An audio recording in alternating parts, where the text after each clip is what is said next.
क्या जुड़वा की एपिसोड आज लगेगी और सारा के साथ ऐसा क्या हुआ जिससे उसकी हालत इतनी खराब हो गई? आइए जानते हैं। पर पहले जैनब इंडिया, मोहम्मद हुसैन बांग्लादेश, कमाला इंडिया से आप लोगों का शुक्रिया। और आप लोग कहां से ये वीडियो देख रहे हो मुझे जरूर बताना ताकि हम आपका भी शुक्रिया अदा कर सकें। तो दोस्तों, जुड़वा की आने वाली एपिसोड में आप देखेंगे कि ज़ारा तो नाजी के मुंह से अपनी मां का नाम सुनकर ऐसे भड़क जाती है। ज़ारा का ये रूप देखकर रक्षी उसको रोकने की कोशिश करती है, छोड़ो इसको, ये बच्ची है अभी।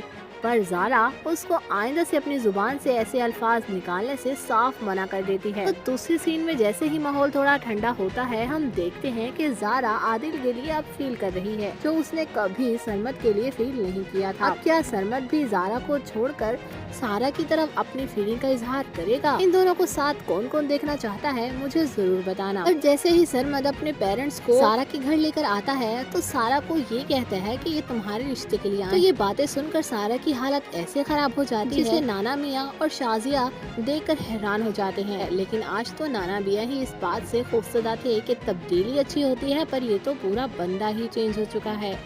तो सारा का पोल खुलने से पहले क्या सरमद सारा को घर वापस ले आएगा? देखते हैं नेक्स्ट एपिसोड में।